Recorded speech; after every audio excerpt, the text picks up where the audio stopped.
The finishing line encompasses everything from the oven to the bundling table, including the hydrostatic test, the inspector station, and the rework area. After exiting the oven, samples are taken to be tested in the lab. Next, they enter a grinding station. Pipe come down the line in a completely random order. Robots can see the size of the pipe and type of bell. They run the correct program to grind off any burrs left over from the casting process. After the robots, some of the pipe may need a little help from a human to ensure the bell sockets are smooth.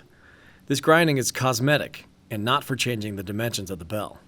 After pipe pass the hydrostatic test and inspector station, a transfer car moves them to their next destination, which could be the zinc coater, cement line, or rework area. Pipe that had samples removed have a hole in them and go to the rework area. These pipes will be trimmed and receive a new factory ground bevel before making their way to be cement lined.